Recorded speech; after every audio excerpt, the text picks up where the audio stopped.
Most people pour this down the drain, but what if it could help wake tired soil back up? This bed looks exhausted, dry, compacted, and almost lifeless. So instead of reaching for fertilizer first, I'm trying something much simpler. A 7-day garden experiment using fermented rice water. The result wasn't magic, but it was enough to make me pay attention. Inside this cloudy liquid, tiny microbes may be doing the real work. Today, I'll show you exactly how I made it, how I used it, and what changed. This is a small backyard test, not a miracle claim, so try it on one patch first. In every garden, there's usually one bed that struggles more than the rest. Growth slows down, moisture disappears too fast, and the soil loses that living smell.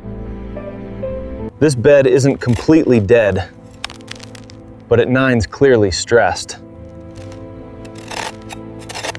So I set up a simple comparison.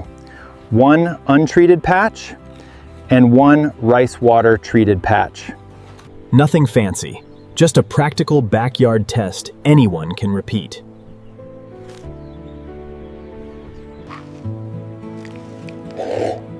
Healthy soil usually smells earthy and alive.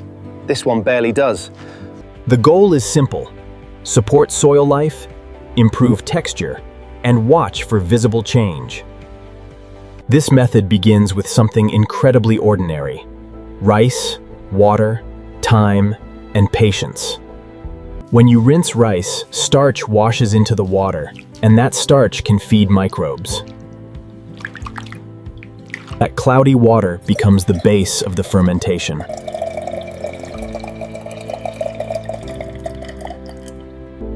Many natural gardeners use versions of this method to encourage beneficial microbial activity. The concept is not to feed the plant directly, but to feed the life in the soil first. Then the jar sits in a warm place and begins to change. Loosely covered, not sealed tight, so the mixture can breathe.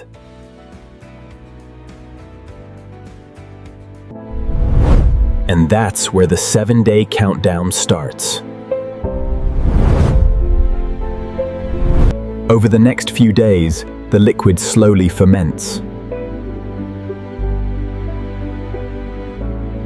You may notice separation, a slightly sour smell, and tiny bubbles. Those changes suggest the fermentation is becoming active. It should smell sour, but not foul.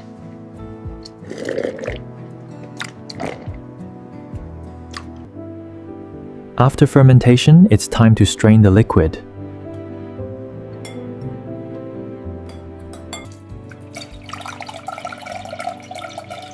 Strain out the solids and keep the liquid. Then milk is added as the next step in the process.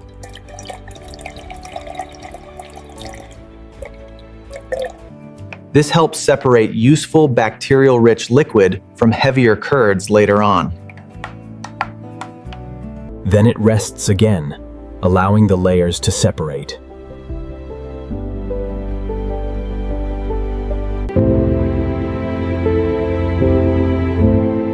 Now you can clearly see the transformation. The clearer middle layer is the part many gardeners save. Carefully separate the liquid into a clean container.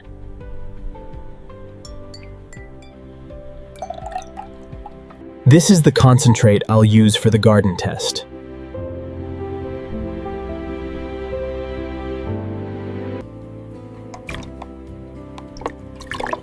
For safety, I always dilute before applying. Start small, go gentle, And never assume more is better. Now comes the real question. What happens when it meets the soil?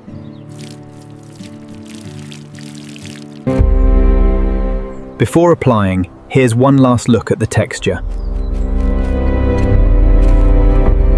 I'm applying it as a gentle soil drench, not flooding the bed.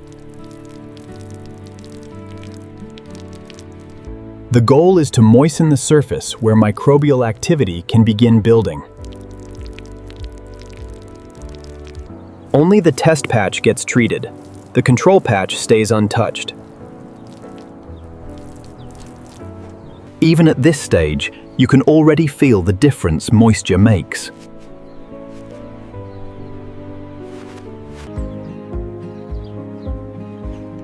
Now the observation begins.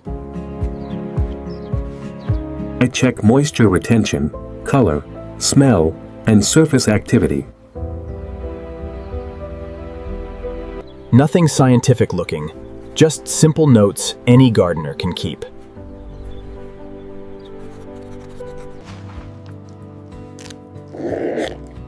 One of the first things I watch for is the smell. The untreated patch still breaks apart in hard clumps. The treated patch looks slightly darker and seems to hold moisture longer.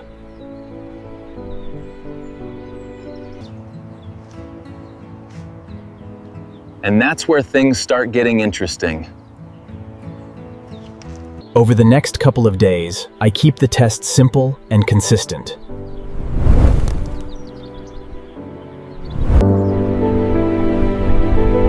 Same weather, same bed, same routine. By midweek, the surface begins to feel a little less tight. The untreated side still dries out faster.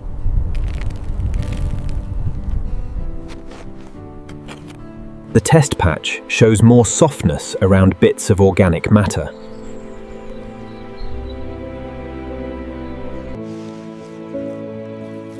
Under the surface, it appears slightly more active and less crusted.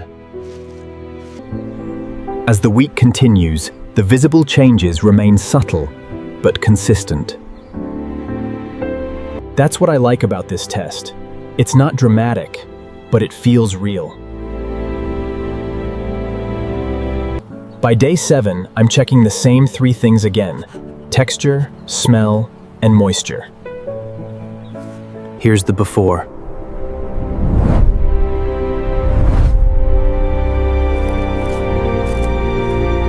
And here's the same patch after a week.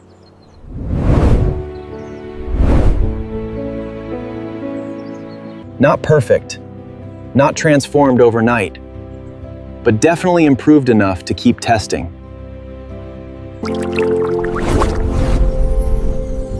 So what might be happening here? The fermented rice water may be supporting beneficial microbes that help break down organic material. As soil biology improves, structure can become looser and more balanced. But remember, soil results depend on climate, organic matter, watering, and the condition of your bed. This is not a shortcut that replaces mulch, compost, or good garden habits. It works best as one gentle tool in a bigger soil care system.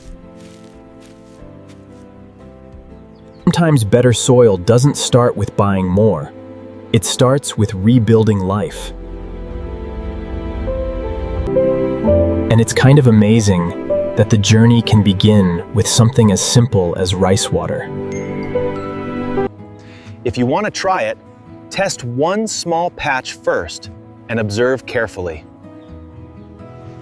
If you want the full step-by-step recipe, dilution guide, and follow-up results.